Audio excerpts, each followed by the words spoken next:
Now, here's the hosts of Top Story, Kelly Klass and Jill Skeen. Well, good morning and welcome to Top Story, 7360300. Always the number to call, and welcome, Jill. Thanks, Cal. Same to you. Here Did you have it a nice is. weekend? It was a wonderful weekend. Was it? Went a little fast. It went a little fast. How about that rain? How about that wind? Yeah, the wind, too. We well, started- see, I don't notice the wind as much as you do, but I notice the rain. Well, we were wondering driving around yesterday, roads are starting to flood. I thought, oh no, is this going to be another flood of the sewer system? I was thinking that too, yeah. We drove by Stukenholtz, and since that wasn't a swimming pool yet, we figured we were safe. Well, because last time the whole lot was just a swimming pool. Right. The difference is that then there was water in the ditches, so they didn't have as much room to carry the overflow. Yeah, so now the water is out, so the ditches were completely able to carry the overflow. I don't know how much we got. I was just thinking it would have been nice to have snow. My wife kept saying that too. I wish it was snow. And See, Connie and I are so much alike. You actually do the show with your wife.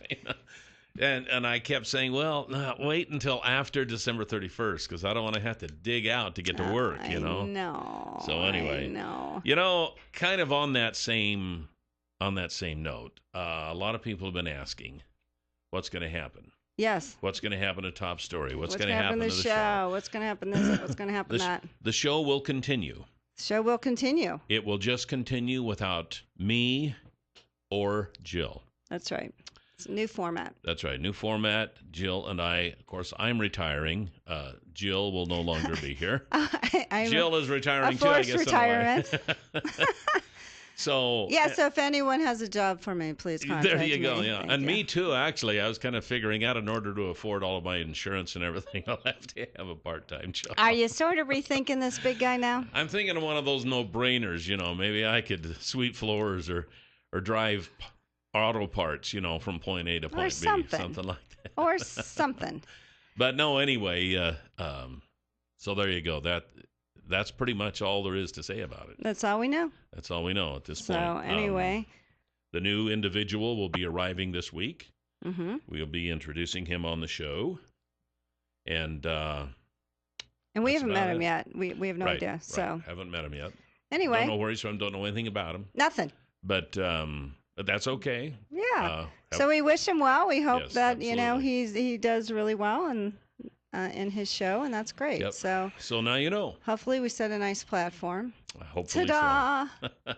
So anyway, there we go. And did you notice in the paper today they had, and it was on front page news, about the Jew crew and our Hanukkah party Saturday night. I get the Times News online, so I don't know what is on the front page or what is not. It's true, because I do it online. Tom reads it, the actual, because, he loves his tea and his paper. And I said, I always ask him, what's on the front page? He goes, the Jew crew story. I'm like, really? That's the best they could do for the front page? No, they did. They were very nice to Tona Dunlap and Stephen Reese, who's the new photographer in town. He's been here a couple months. He's from New York, and he is Jewish. So he finally discovered Jews in Idaho, or in Twin. Took him 2 months to do it, huh? Well, when you don't, you don't know. How do you know? And I think he probably came after the high holidays, so he probably didn't know. So it was nice. He met another MOT, member of the tribe. And that's what we call them. It's like the military. You have all these acronyms. So an MOT is member of the tribe. Right. And then you might have, we have a couple honoraries, HMOT. Bob's one of them. Honorary member of tribe. So it was really nice. We had a great time. And it was so funny at the end of the story. Tom and I were kind of joking about Passover. You know that holiday where you have to, part of the service is you drink actually 4 glasses of wine. You don't have to drink all of them, but you're supposed to drink from it. And you have to drink Manischewitz, which can't be fermented or, it really is aged like 18 minutes, so it is so sweet. So I joked how last year Tom was saying, can't I drink like some really nice wine? And I said, no, you have to drink what we're drinking. And he goes, I'm not even Jewish. I'm like, don't pull the I'm not even Jewish card on me. If we have to drink it, you have to drink it. So that was the story they ended with. We kind of laughed. The INEJ excuse, huh? I'm not even Jewish. I'm like, hey, don't even use that to get your Merlot. You're drinking Manischewitz. Sorry, that's how it's going to be. So anyway, it's kind of funny, and it was really nice that they came out. And finally, because Stephen kept saying, well, we've covered this, the Christmas parade, this and that. What about Hanukkah? And of course, everyone looks at them with, a face like, what? Where do you find Jews in Twin? Well, there are Jews in Twin. So thank you, Times News, for covering that. All right, there you go. Yeah, I know. That's funny. We have Randy Staples coming up here at 8:40 this morning, and at 9 o'clock, we're going to be talking to Jack Belk of Oakley. Now, Jack has been intimately involved in just to give you a little bit of history, for many, many years, it has been alleged that Remington Firearms has been putting out rifles with faulty triggers. And Jack Belk has been involved in that. Remington has finally admitted and said, well, I don't know if they've admitted anything, but they're going to replace the triggers in millions of rifles. But the one that they are replacing it with, according to Mr. Belk, is as bad or worse than the one that's in them. Oh, that's good. So anyway, we're going to be talking to Jack Belk at 9 o'clock this morning. Very interesting guy. I remember Jack. It was a very interesting, compelling story. Yeah, he's a gun expert. He's a gun author and trigger expert and all that stuff. And he testifies in a lot of court cases. Yeah, so it was very interesting. So we're lucky to have him in our backyard in Oakley. So we'll be able. He's coming in here at 9 o'clock. And he wrote a book, right? Yes, he wrote a book regarding that. Unsafe by Design, it's called. Oy. So anyway, that's what's coming up. And we have a caller. Okay, good morning. Top story, you're on the air. Good morning. Good morning. Good morning, Kelly and Jill. Hi. Hey, thank you for the goodies. First of all, before you get into anything, your daughter is an excellent baker. Yeah. I know. I had the sample cupcakes. She always makes cupcakes out of the batter to make sure everything's right before she makes the cake. Wow. Aren't you lucky, Kyle? It helps me to stay around like Santa. Yeah, there you go. I can relate to that. I know. Anyway, I am a little saddened. If I knew, Jill, you was going too, I would have brought you something. Oh, well, Kyle, that's sweet. It's you know. There's many times I've been mad enough with you. I wish I could kick you off the air myself, and now I'm sad. What? But now you're upset. I would never admit that I get mad at you, would I? No, you didn't have to admit it. We just knew. But, but after our lunch together, jeez. Well, we could tell you I'd get you a little crazy, but that's okay, Kyle. And we've had lunch together. We broke bread. We're friends. I don't take it personally. I guess if the new guy isn't worthwhile, I'll end up listening to Glenn Beck in the morning. Well, I don't know. I think he'll be just fine. We don't know who it is, but I don't know. That's all I can say. But I think he'll be just fine. I wouldn't worry. I wouldn't worry about it. So yeah, give him a chance. Yeah, and things are good. I appreciate. You might even like it better. And I appreciate that you'll be sad I'm gone. There you go. At least someone is. That's one. Let's start keeping. There you go. Okay. Okay. Check. Well, hey. Okay. Meanwhile, back at the ranch. We do have some news to talk about this morning. All this rain we had, as a matter of fact, has resulted in about 13 inches of new snow in Sun Valley. Well, wow. Actually, at Brundage, Tamarack, and Sun Valley, all report 13 inches of fresh snow since late Saturday afternoon. Folks, that is excellent news. I don't know what they're getting in Wyoming or in eastern Idaho, where our watershed is, but they've got to be getting some. Pomerel got 11 inches of new snow over the weekend. They've got 48 inches on top of Pomerel. Oh my goodness! Pomerel is in just the right spot. It seems like even when we have a snowless year, it seems like Pomerel still gets a lot of snow. It's pretty high up there. We like skiing there. Actually, it's really nice. Yeah. It's but Pomerel is not really in our watershed. It's in I think that's in the Oakley Reservoir watershed. I don't know where it is, but it's getting snow. And driving up there is really creepy, and driving down, it's just this curvy, windy. Sometimes I can't look. There's no guardrails. It's just, ugh. I always kind of like that. It kind of makes the adrenaline run a little bit. Well, when you're not driving, it's on that person. That is true. So it's when you're easier not driving, when you're driving it. When you're not driving and you are on the downward slope side, that can be a little unnerving. I realize. And it's icy or snowy, but anyway, well, that's nice. That will be a nice Christmas. Yeah, everybody who gets new skis this year, they'll just run over there and start skiing.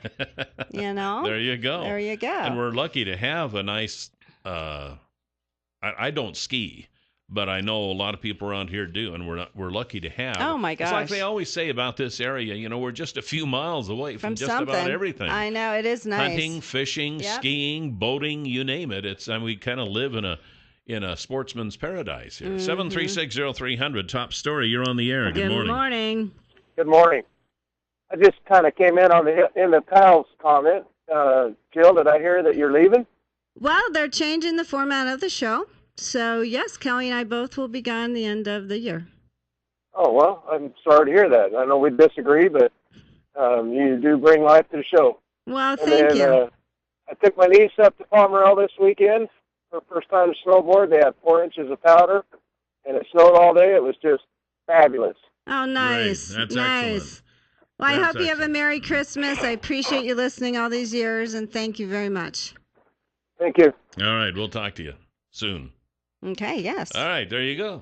Let's see. My papers are kind of in a disarray this morning. So Wait, I'm sorry.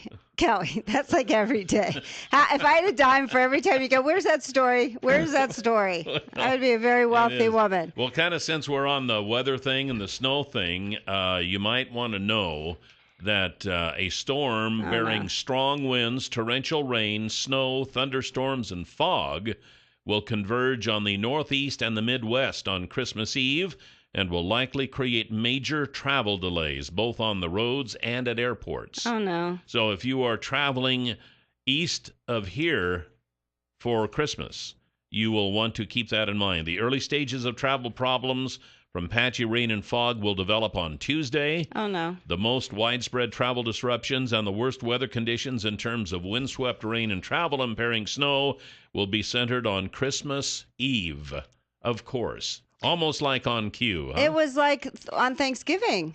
Yes. Yes. That's true. Oh, That's no, right. I know. I don't know. Mother Nature is. What about south? Upset, anything south or just east? It didn't say. That apparently the Northeast is where it's going to be centering.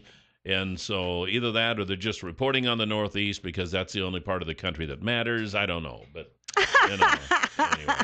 Well, it's like they can get 3 inches of snow in New York, and it's everybody's headline. We can get a foot of snow here, and you don't hear it anyway, and nobody cares. I would like to see if we got a foot of snow. I've lived here, 11 years? I've never seen a foot of snow out here, but I did see 13 inches in Boston, April 1st. So, I mean, there is a difference. April Fools, huh? It was. We'll be right back on Top Story. Well, we're back. 7360300 was the number to call here this morning on Top Story. And, the weather's been kind of cooling off a little bit. Temperature-wise, it's not bad right now at 38, but we've had a lot of rain and stuff. It's just kind of been one of those stay in the house type of weekends. Oh, how bad was this weekend? Constant rain and wind. Yeah, I know. You didn't really want to do much outside. No. You wanted to stay inside and keep the fire going in the wood-burning stove. Well, in order to do that, you have to have firewood. And in order to have firewood, you got to have a reliable chainsaw. That's right, I know baby. it only took me 5 minutes to get to that point, but I finally got there. And the folks at Clearwater Power Equipment in Twin Falls have the Husqvarna and Echo chainsaws. They have the sales, they have the service, they have the knowledge. They can help you with any questions you might have. They can keep you running with that new chainsaw. And with Christmas coming up, ladies, this would be a perfect opportunity to get your man a new chainsaw. Do you just go out of your way to be a dinosaur? Seriously. Out of your way to be a dinosaur. If we took I a poll, hope she wants a chainsaw. Yeah, and use it. No. If we took a poll. Cuts her own firewood. As to how many men and how many women wanted a chainsaw. Sakes. It's like we're in the 1950s on this show, for goodness sakes. I'm pretty sure that there would be many more men than women who want chainsaws. Man, but who cares? Hey, Anyone if a woman can wants use a new chainsaw, they've got them at Clearwater Power Equipment. They will sell a woman one just as fast as a man. Yes. So there you go. See? Thank you. 252 Washington Street, where General Building Supply used to be. 734-7767 is the number to call. That's how that works. We have some, I don't know, I kind of hesitate to read the headlines. I kind of wanted to read the headlines, to kind of get everybody in a good mood. And then I looked at the headlines here, and I thought, whoa, I don't know about this. The headlines today, man dressed as Santa shoots two at the Detroit gas station. Man dressed as Elf charged with DWI. That was the one I saw, and there was a picture of the elf trying to walk the line. Thief steals 7 packages with Christmas presents for teen boy with autism off of family's porch.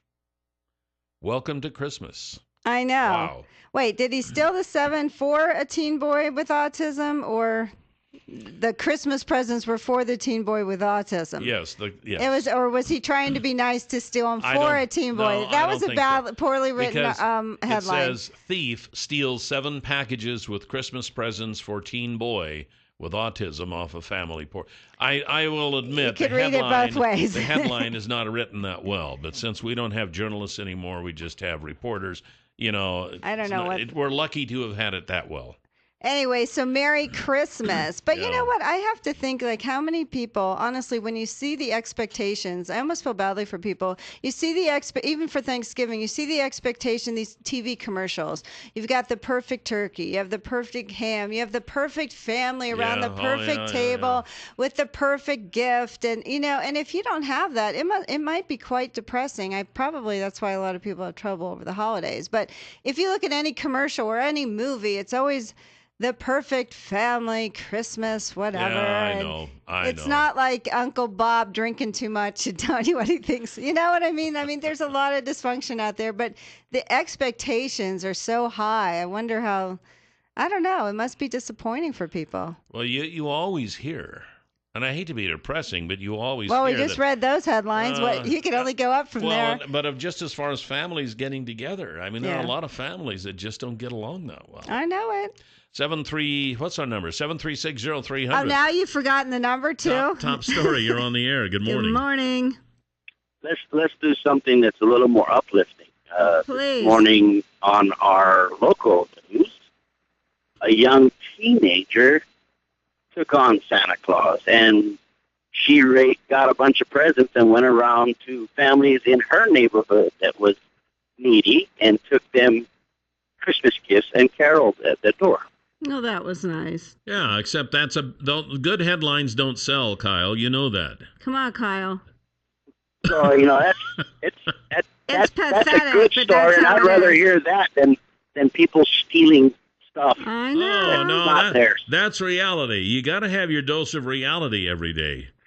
Otherwise, we get this idea that life is a bowl of cherries, and it's not. I don't need reality, Kelly. I wake up and go to work every day. I know. It's like, can't I have a little thing that's called not reality? Can't I live my own little world for a while? I don't know. I agree. I mean, I would love to hear more good stories out of the holidays. I really would. So. Well, you know. And why can't we all try? This is only Monday, so we still have Tuesday and Wednesday yet. Top story. You're on the air. Good morning. Good morning.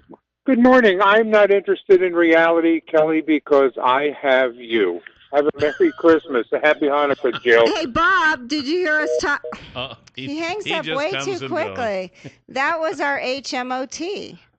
Yes, that was. Our honorary member of the tribe, but he didn't let me say that. I don't know if he even heard me say that. Bob. Anyway, we'll be back. He doesn't need reality. He has me. I don't know. Should I take that as a compliment or not? I don't think so. I don't think so. We'll be right back. 7360300 is the number to call here this morning on Top Story. We have Randy Staples coming up here shortly. Then at 9 o'clock, we're going to be talking Remington triggers with Jack Belk.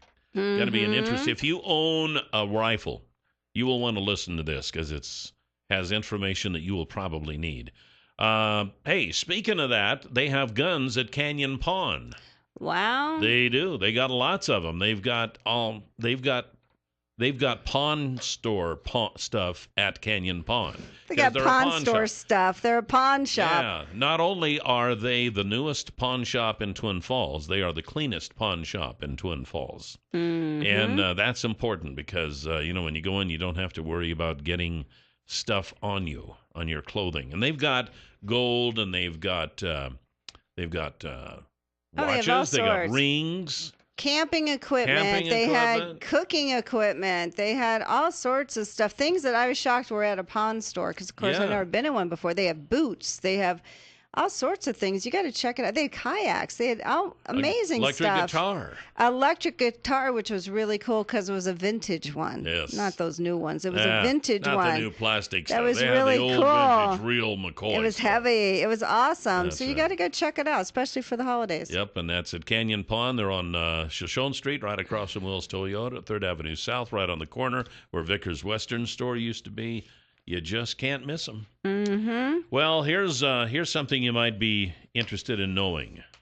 Fast food is already blamed, of course, for all sorts of health problems, obesity, bad skin, pregnancy, all that kind of stuff. Oh, stop. And now a new study has found that it could actually slow down the brain. According to research. How much fast food do you eat? Just check it. Okay, go on. What? Yeah, right. I'm sorry. What did you say? What? Wait, huh? According to research, children who eat the most fast food are found to have poorer scores in tests for math, science, and reading. One theory suggested by researchers is that a lack of iron, which is associated with fast food, leads to a slowing in development of certain processes in the brain. Another idea is that diets high in fat and added sugar have a negative impact on the learning process. Dr. Kelly Pertel, who led the study at Ohio State University. Now, this is when you say at the Ohio State University. They didn't. It's I know. not in the story. I wrote it in here, right here, when you were starting to read. The Ohio State University. That's the name of the school. Well, we got to do it right. Dr. Kelly Pertel, who led the study at the Ohio State University, said research has been focused on how children's food consumption contributes to the child obesity epidemic. Our findings provide evidence that eating fast food is linked to another problem, poorer academic outcomes. Yikes. I don't know. It seems like they're stretching. There could be so many aspects of this that it's not even funny. Read on, young man. The research used data from a national representative sample of 8,500 school children from the USA whose fast food consumption was measured at the age of 10. This was then compared against academic test results 3 years later after taking into account more than 24 other relevant factors. Children were asked how many times they had eaten a meal or snack from a fast food restaurant. 52% had eaten fast food between 1 and 3 times in the previous week, and 10% had eaten it 4 to 6 times. Another 10% had eaten it every day. Wow. In science, the daily eaters scored an average of 79 points compared to 83 in those who never ate fast food. So I don't know. Yeah, whatever. I mean, but just think of it this way: no matter what it is, and a lot of people, especially in the holidays or whatever, you go on food bends and benders or whatever. I mean, just think about it. What you eat today makes tomorrow's blood, and really, just think about what you put in your mouth, what you put in your body, and it can't help but affect you. My gosh, I mean, there's cardiovascular disease is the #1 killer of Americans in this country, and it's not because they're all eating broccoli. So there. I'm just saying. 7360300, top story. You're on the air. Good morning. Hi, everybody. Hello there. Hello. Hey, I'd like to congratulate Kelly on his upcoming retirement. Thank you, sir. And I would also like to say that I saw the picture of the painting of your dog that Captured Moments did for you. Yes. Wasn't that amazing? I don't know if you've talked about that topic yet, but man, she did an awesome job on your dog. I just have to say, and her name is Julie Willow. Yes, not Julie Willow Ohm. Mabel. Julie Willow Ohm. You're absolutely right. You're absolutely right. And yes, she did it. In fact, we took Mabel over, our little dog, over to meet her the other day when we picked up a couple of calendars because Mabel is Miss January. Is she? Yes. Where is her agent? I asked her, I said, do you have any special process that you do? Because it's beyond a typical painting. It is lifelike. And I cannot believe how she does that. It is absolutely amazing. I just want to know, what's Mabel wearing for Miss January? Is she wearing a bikini? We did have one with a bikini on. I don't remember if that was the one or not. It might have been. No, it wasn't. No, it was the one that face that Julie painted. Yes, it was just her face. Because it was in her contract. She wasn't a nudity. That's okay. right. Yeah. She'll do that. I don't know. Anyway, we'll be right back with Randy Staples. 7360300 is the number to call here this morning on Top Story. Welcome back. It's not raining out there today, I guess, is it? Yeah, it was raining. Was it really? Yeah, I thought so. No, maybe not. I don't know. I can't. It's been raining for 3 days. I don't even know anymore. Yeah. It just looks ugly out. I guess we'll find out in a while. Yeah, I don't know. Yeah. Right now, though, we have Randy Staples with the Idaho Political Update. Good morning, Randy. Good morning, Randy. Good morning. Is it raining where you are? Yes, it is. It's from what I can see, it's raining pretty much all over the Northwest. Wow. Yeah. Well, that's okay because we need it. More important, you do need it, yeah. Oh, that's most certainly true. But so far, the snowpack's been keeping up. I know, yes. Reasonably well in this new year that started on October 1. Yes, and places like Sun Valley and Pomerel, the Sun Valley got 13 inches of snow over the weekend. Oh, I'm sure that's very welcome up there. Yes. I wish we did. It'd be nice to have snow. I think they're dancing in the streets. Or skiing in the streets. Well, with all of this moisture that we're getting, that means that the grazing lands here in the state of Idaho should be in pretty good shape. I know there's a lot of room to go yet, but it's off to a good start at any rate. And I know there have been some changes in the Grazing Improvement Act, or actually a Grazing Improvement Act bill introduced by Raul Labrador. It looks like what it does is it lets ranchers continue to graze on land that's been under review for environmental purposes. Am I getting that right? Well, it does that to a degree. One of the main things that it does is to increase from 10 to 20 years the period in which a lease can be held. And the deal has been that every 10 years, then you'd have to reapply, which generally that's kind of pro forma. But then you also have to do some kind of an environmental assessment that fits within the law, and there's a fair amount of effort involved with that. Now, changing this, there are all kinds of different opinions. Part of it is, one side of it is that the lands and the situation out there doesn't change that much. A lot of them get reviewed and get renewed anyway. So why not, extend the period and allow for a little bit less paperwork and a little bit less work that way? The other side is that it might allow for more degradation, that it might allow for less review and less oversight of what's going on the land. So it kind of depends on where you sit. But yeah, there's that. Has just been pushed through by Raul Labrador, and for ranchers, for a lot of ranchers, a fairly significant piece of legislation. Now, is this a done deal, or has it just been introduced? My understanding was that it was one of the items attached to the continuing resolution. Okay. It was attached to the Cronut. Here's the difference between Congress and the way the Idaho legislature works. And this is an instance where I think the Idaho legislature's rules have it much more right.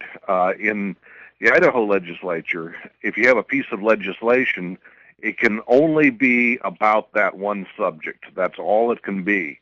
And if something is irrelevant to that subject, it can legislation can be held invalid. And the same thing is true with initiatives.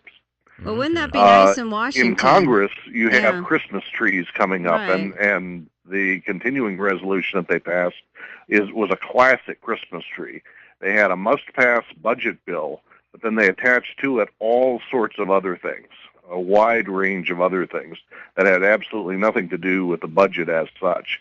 And it's a remarkable piece of legislation. I know, it's amazing. They add whatever. Something should be changed about that.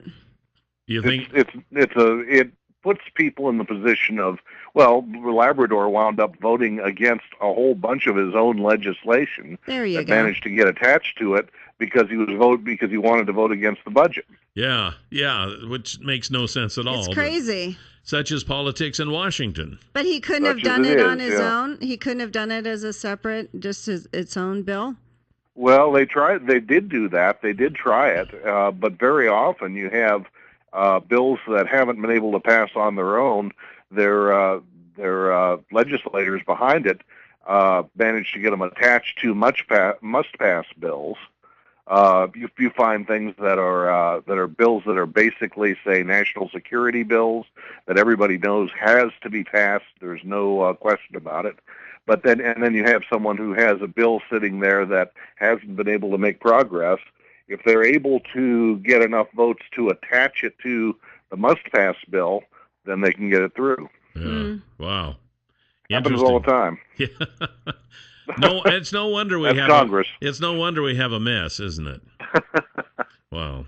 Okay, so another one of your update says since May, more than 6,600 workers in Idaho have left the labor force, and the labor participation rate, the share of people over the age of 16 working or actively looking for work, fell 0.2% to 62.9. November was the first month since June of 1976, that labor participation has been under 63%. The decline also brought Idaho's labor participation rate within 1/10 of a point of the national rate of 62.8%. So does this mean that there are people who are eligible for work and they just aren't looking anymore?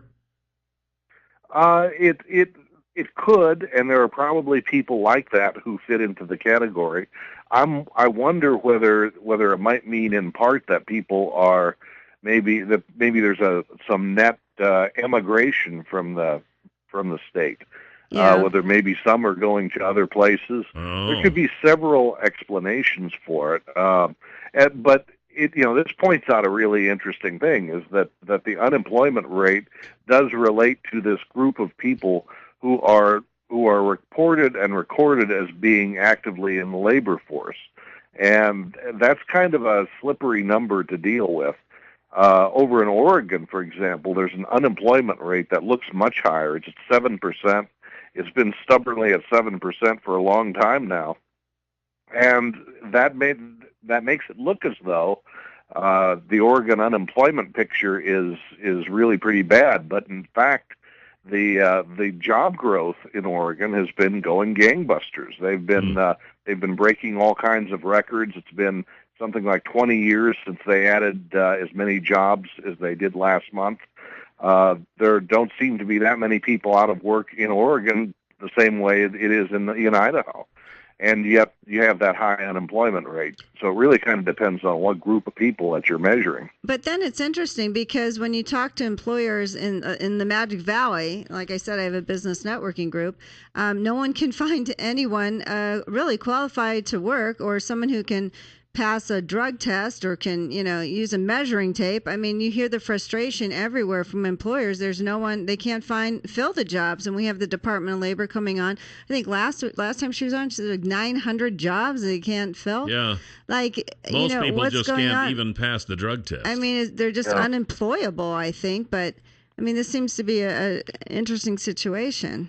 And there probably needs to be, I suppose, that if the Idaho legislature were going to look at some of the things that it could do to help out in the economy, one of the things that it might look at really hard is this group of unemployables, many of whom would like to find work, but for one reason or another, and some of it may have, in some cases it may be their own fault, and in other cases maybe not. They're in a position where they can't. They don't qualify for the various kinds of work that are out there, and maybe there's some kind of either training or some kind of help that might be gotten that could kind of get them up to speed, and that could be something that could help them and help the employers. Yeah. I was wondering too, does every state figure their unemployment rate the same, or can each state come up with their own method of calculating that? Well, the basic rules are pretty much standard because they all report to the Federal Department of Labor, which comes up with the national unemployment rate. So there has to be some there are some basic rules that apply to all, but within that there's some difference in exactly how they get the figures, arrive at them, and you see some different kinds of things going on in the different states. I watch particularly closely the three Northwest states, Idaho, Oregon, and Washington, and they have very different situations going on in the way that they arrive at some of those numbers. It's not as straightforward as probably it ought to be. From your update, the federal government has scaled back its income estimates for the April through June quarter, dropping Idaho's increase from 2.5% to 2%, and the national growth rate in the second quarter from 1.5% to 1.2%. Investment earnings at Idaho posted the strongest performance during the third quarter, rising 1% from the second quarter on an annualized basis to rank fourth among the states. Idaho's stronger investment earnings were not enough to offset a marginal growth in wages, weak business profits, and a decline in farm earnings, which makes me wonder, is Idaho not doing as well as some of our state officials would like us to believe? It's a mixed bag. I mean, you look at Idaho's figures overall, and some of them are up and some of them are down, and it's been this way for most of the year. It kind of depends, once again, on exactly which numbers you pick out, which numbers you choose to measure in a given case. And it's a little bit like with polls. One of the things that most political experts will tell you in the course of, say, a presidential campaign is don't look at just one poll report. Look at kind of the aggregate of them and see what the aggregate of them tells you. Yeah. And that's, I guess, what I would say with a lot of the economic measures, too. Is look at the aggregate of these things and how they all fit together. And what I essentially see with Idaho's is that like the rest of the nation, there's some improvement from where we were, 5, 6, 7 years ago. Idaho is certainly a good deal better off than that. But how much improvement? It's not. I would not say that Idaho is really roaring ahead at this point either. It's kind of a middle picture. Hey, Randy, we wanted to ask you this a week or so ago, and we never got to it, but the State Board of Education on November 24th appointed 120 educators and parents to review questions on new Common Core Line tests, and the panel was supposed to have met December 15th to 18th to review the thousands of questions to be included in the Idaho Standards Achievement Test by Smarter Balance. Do you know what happened with that? Do you know if they met and what they were reviewing and what happened on that? I'm not sure what their results were. I haven't seen the results from that yet. Do you know if they did meet? I think they did meet, but I haven't seen what they came up with. Okay. It would certainly be interesting to see. I think it's certainly well worth following up on, though. Well, do you think this will affect Sherry Barra's plan in January that she's going to announce? I mean, will she have the information where she would then make some kind of, announcement in January based on some of the panel's reviews? She could, but it's really hard for me to know at this point what she's going to wind up proposing or suggesting at that point in any event. There are so many different kinds of signals and indicators going on there that I'm not sure that she really knows what she's going to cover and get into and what she isn't.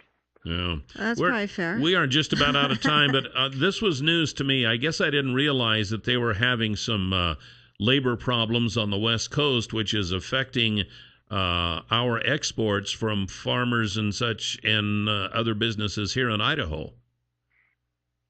Yes, that's over on the West Coast. That's been a pretty hot subject for news media and others for a while. Generally, most of the time, news media in Idaho and inland don't cover a lot of that because most of the time, generally, it has only limited effect. But it's been going on enough, and the slowdowns are significant enough that it has been having some effect in Idaho. Wow. And in fact, one of the first major reports out of it about it came out of the State Department of Agriculture, and that's where some of the news reports came from, was a State Department of Agriculture report on this. Yeah, well, I wish we had more time to talk about it, but we are out of time, so I guess we'll talk to you next week then for the final show of the year, and we'll talk about the legislature. We'll talk to you then. All right. Bye, Thanks, Randy. Take care. See you later. That's Randy Staples from Reidenbaugh Press at Reidenbaugh.com. You can get his weekly update by going to his website and subscribing, and hear him each week on News Radio 1310. We're going to talk about Remington triggers next hour here on Top Story. And we are back on Top Story. 7360300 is always the number to call. Welcome back, Jill. Thanks, Cal. I didn't even look out, but it looked gray out. Is it raining? Gray and ugly. It is raining? All right. Our guest, Jack Belk, says it's raining. And he's not the weatherman. No, he's not. He just saw it. By the way, we're going to be talking to the weatherman tomorrow morning. Brian Newdorf from KMVT is going to be with us to tell us about the prospects of a white Christmas. So we'll see how that turns out. It's going to drop to 31 tonight, people. It'll be a white Christmas. If nothing else, we can put in our order for a white Christmas. But then by Friday, I want it all gone. Okay, there you go. So anyway, for a lot of years, Remington Firearms has had an alleged faulty trigger mechanism in many of their rifles, and they've not wanted really to admit it. So by not wishing to admit it, they continued to distribute those rifles with the same alleged faulty trigger. It has resulted in several deaths over the years, and some of these have resulted in court cases. Now, Jack Belk from Oakley has testified in many of these court cases as to the status of the Remington trigger. They have finally decided to replace these alleged faulty triggers, but Jack contends that these triggers that they are replacing them with have their own problems. So probably anyone in this area who owns a gun, you need to be listening to this, because this is some very important information. So first of all, Jack Belk, welcome back. I know we had you on a few years ago talking about this same thing. Thank you. Glad to be here. So, Jack, why don't you give us a little bit of your background so people can know why, what your credentials are, and if you know anything about guns at all, I started when I was about 8 years old. That's all I wanted to learn was guns, and I've been at it ever since. And you're a gunsmither, or what? I'm a gunsmith. I'm a gun maker. I'm a gun designer. I'm an expert witness in firearms. I'm an advisor to attorneys and hunters and people all over the world. I love to talk about guns. Yeah, he does. I've been with him before. So when did you first realize there was a problem with this? 1969. Just after I got out of gunsmith school, I had a customer that his father-in-law shot himself in the knee with a .222 Remington on a turkey hunt. Wow. Yeah, that was painful enough, I'm sure. But I figured out why it happened and devised a way to repair it and told Remington about it. And for the next 20 years, I didn't hear any more. I just knew that Remington triggers were having more and more problems. In the late 70s, they got hard and gritty, and you had to adjust them. We call them the lawyer triggers. There were some rumors in the late 70s about a case in Texas where a lawyer was shot in the back by his son trying to unload a rifle.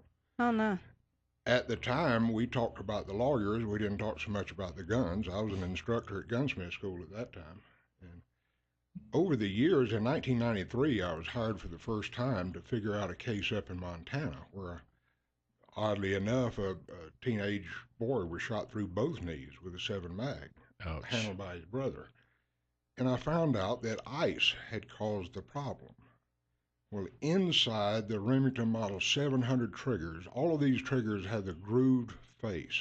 They're called Walker triggers. They were designed by Mike Walker back in 1947. The grooved face triggers have an extra part inside that cannot be seen by the shooter.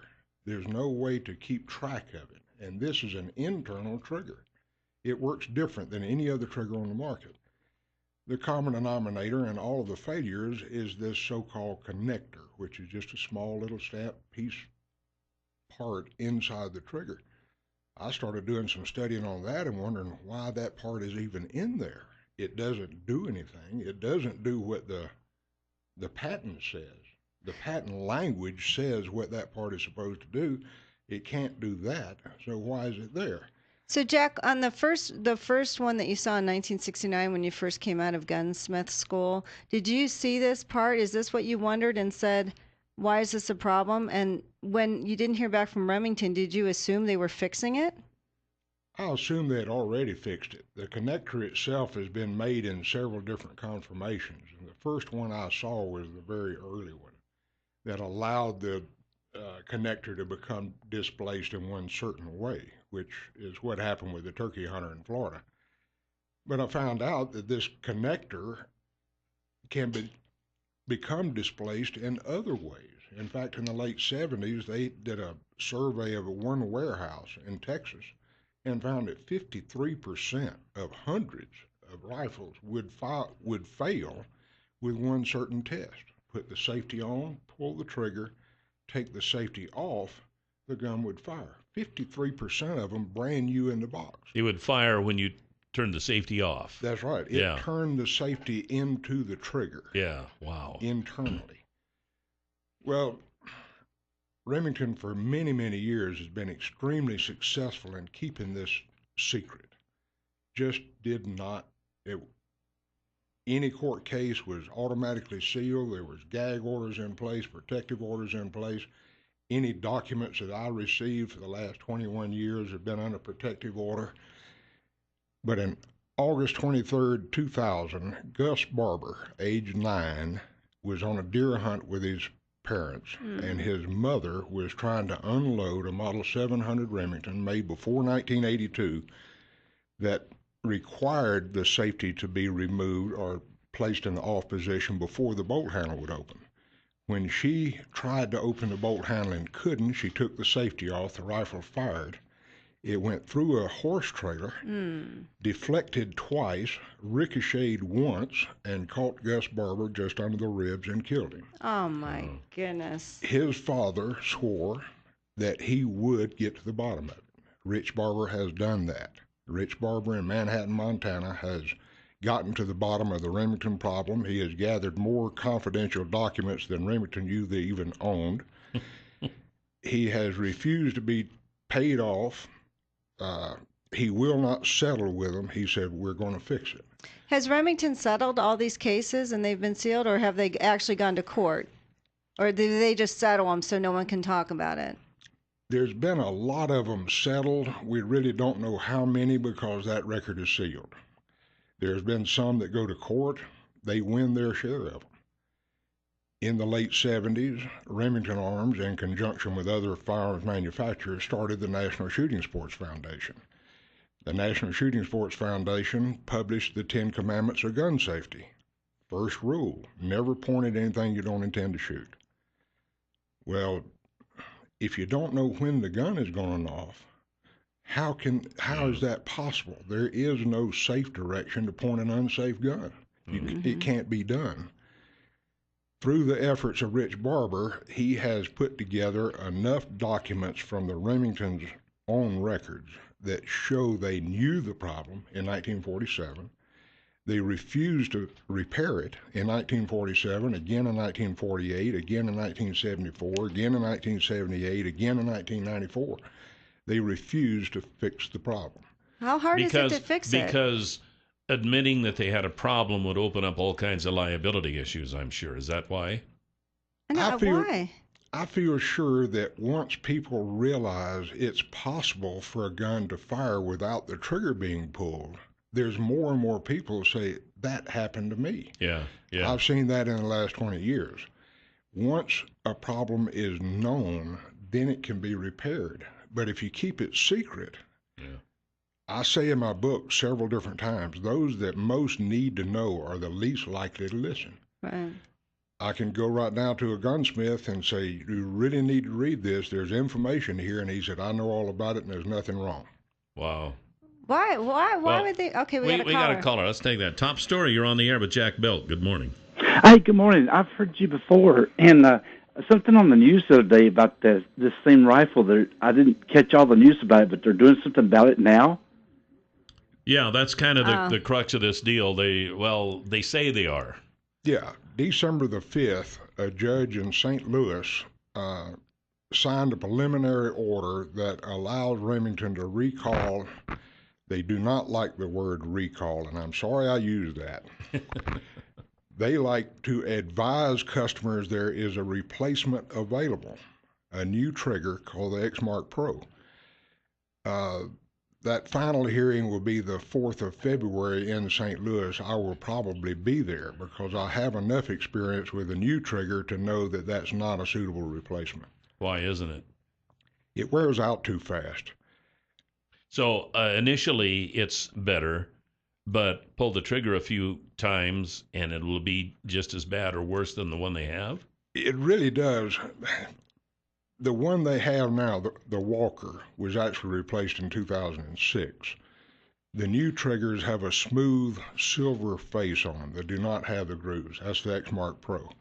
That is a very, very well-designed trigger. I had a hand in designing it, and I had some suggestions of input of how it was made. But they made it out of cheap material. They will not make it out of heat-treated steel, which has been the 500-year norm. They want to change that to what they call MIM, metal injection molded material. That's how they make carburetors and other kind of parts. Because it's cheaper, probably, huh? Is that the process why? cheaper? I would just about guarantee you it is cheaper because Remington, post-war, changed their complete manufacturing. Every design, every technique, every function of their manufacturing facility was changed to a General Motors plan using General Motors engineers. And they did away with some safety devices as an economic measure, and they're trying to do it again. My point is there's a certain amount of precision that has to be present in order to make a trigger safe. And that precision costs some money. Well, how silly. Why wouldn't you just fix it right? You know what I mean? Like, and you say GM, are these the same guys who had the problem with the key for the Dow something part that's killed so many people? And how long did they keep that secret? I know it. There's 3 legs of liability. There's a failure in design or a defect in design. We see that in the triggers that have an extra part that's out of control. By the way, this is not just confined to rifles. This is also all pumps and automatic shotguns and rifles. Everything with a common fire control. There's about 25 million of those. Holy cow. Yes.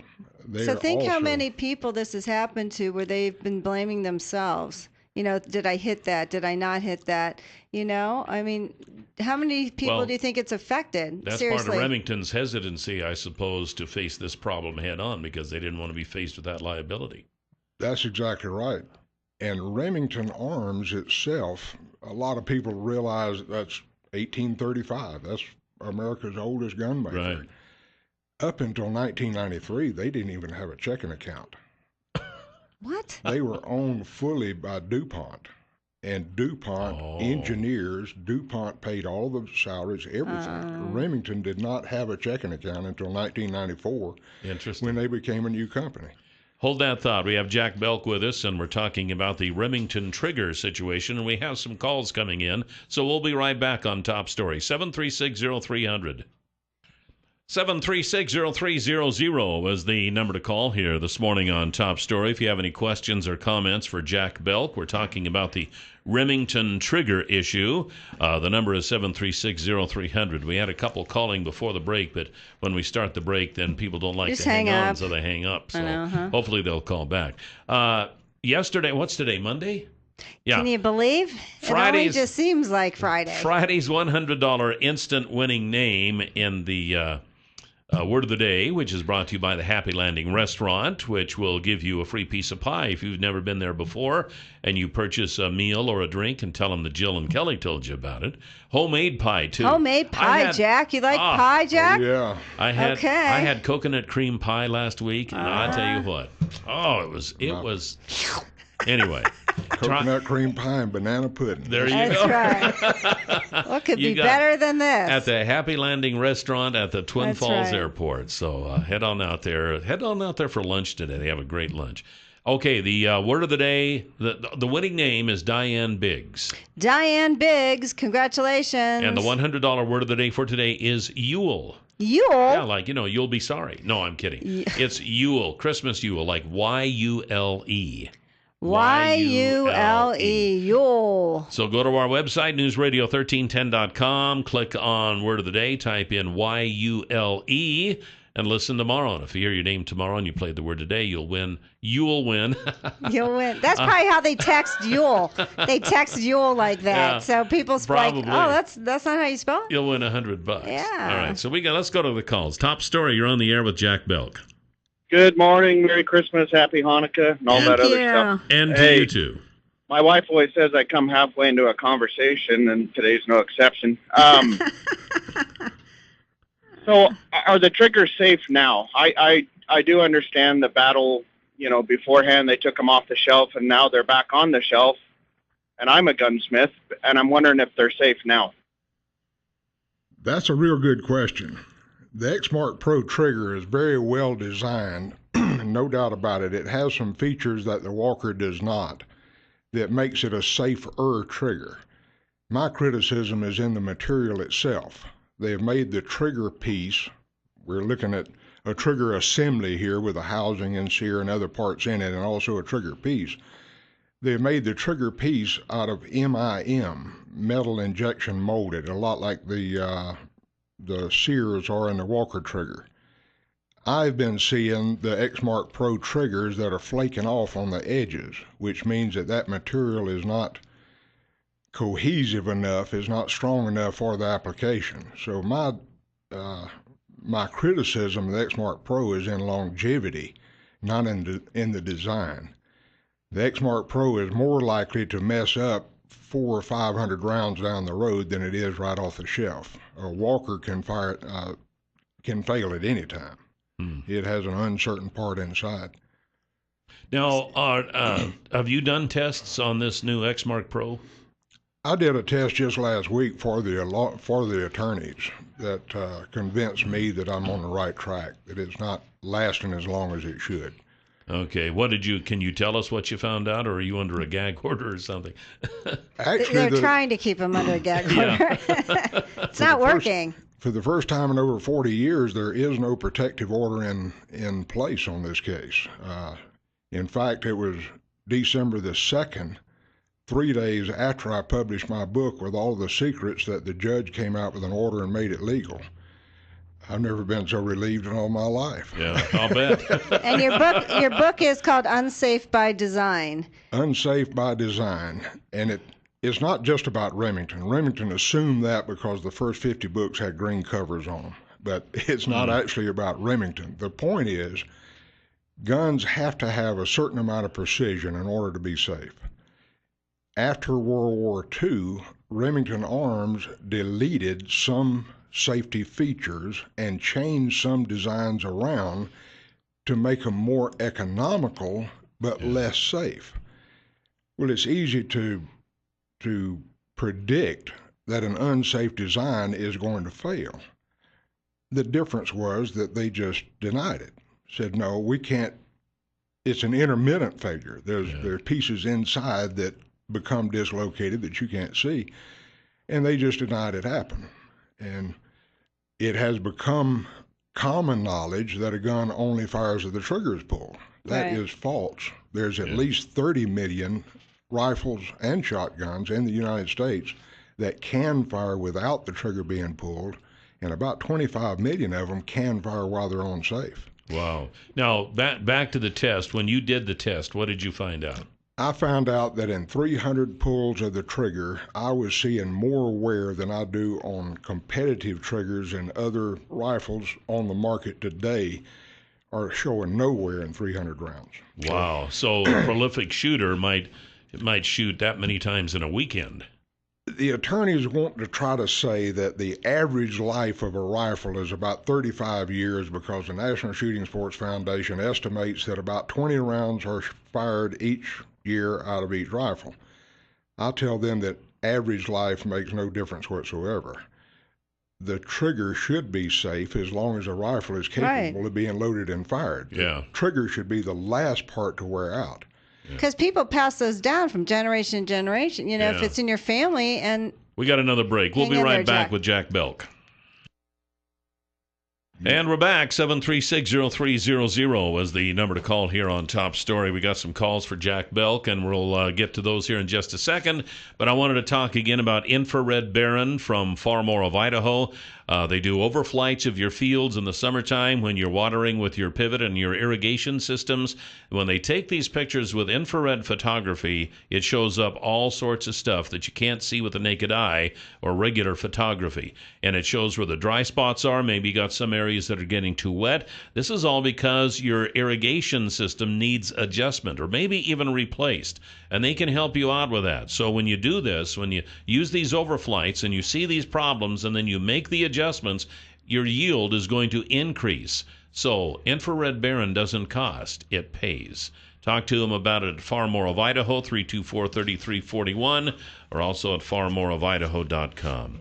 All right, Jack, you're a popular guy. We got some calls here waiting, so we're going to get to them. Top Story, you are on the air with Jack Belk.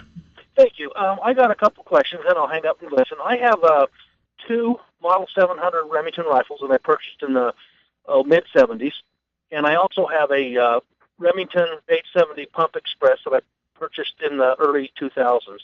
Are their triggers possibly defective, and if so, would it be wise to buy another one, or what could I do? Thank you. Right. The mid-'70s Model 700 has what they call a lockdown or a bolt lock safety device. When it's on safety, you cannot open the bolt. That should be removed. Any gunsmith can do that just by cutting the end off of the safety lever.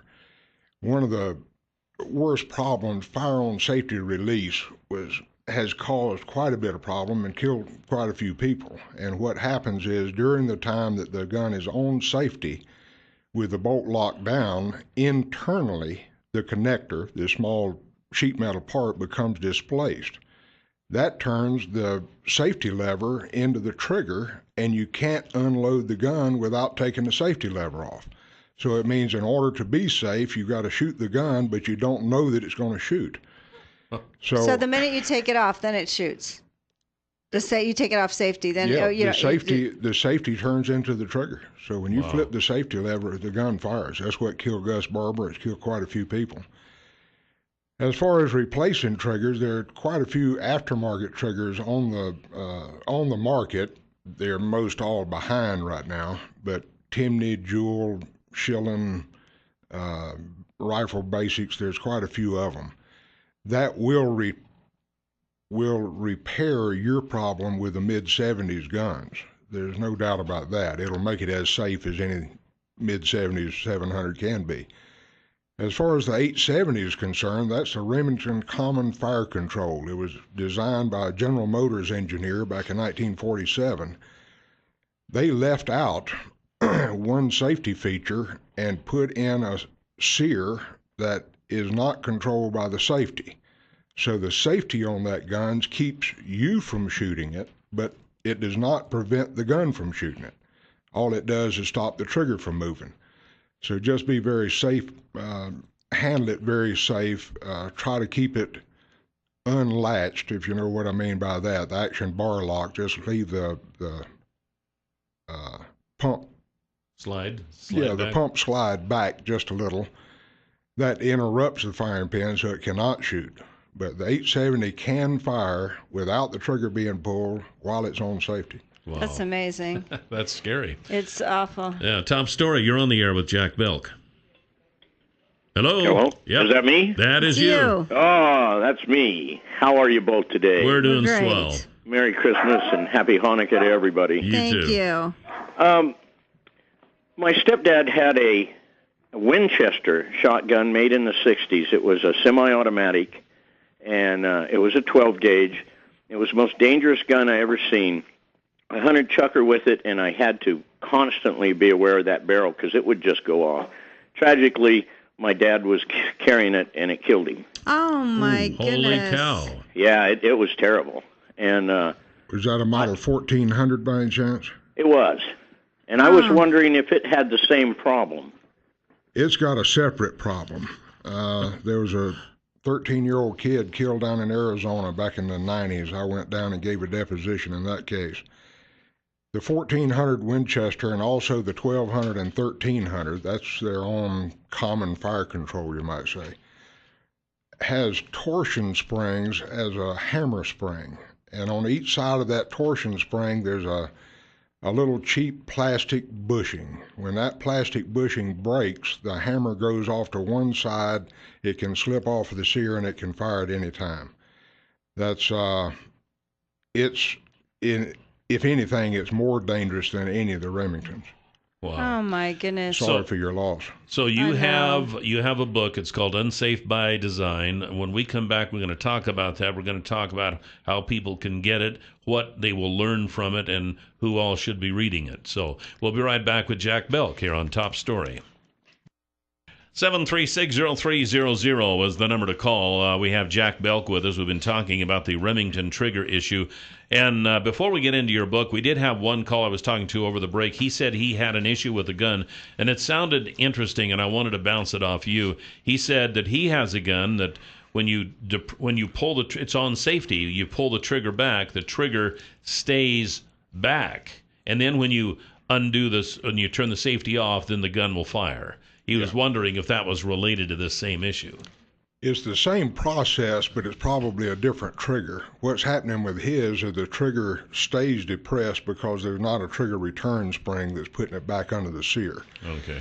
An override trigger, this is getting fairly technical for a radio audience, but an override trigger is a prop. The trigger actually props up the sear, and the cocking piece firing pin is trying to push down the sear.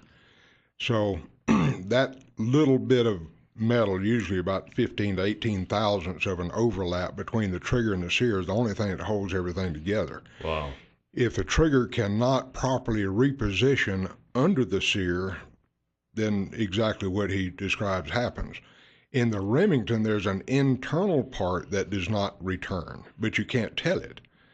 On a Remington, you can put the safety on, pull the trigger returns just like it's supposed to. Mm-hmm. But inside, there's a hidden part that sometimes does not. I see. Okay. The other point on the Winchester, the tragic situation of a 1400 Winchester killing somebody, that is also a direct result of the Remington business model started after World War II. They cheapened guns to the point other companies either had to get cheap or die. The Product Safety Commission does not have any kind of hold or supervision over any firearms manufacturer. Firearms manufacturers are self-regulating.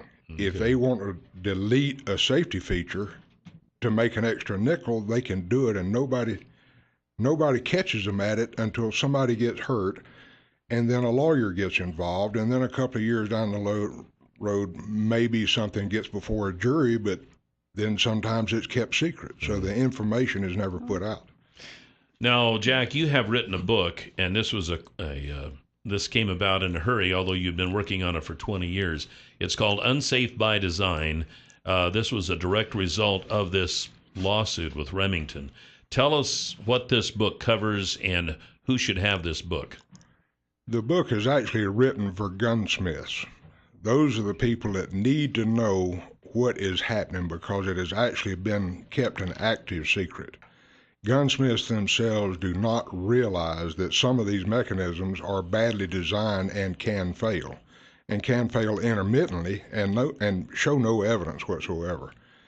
So the book itself is written as a primer or an advanced course in firearms design and function with a heavy emphasis on firing mechanisms.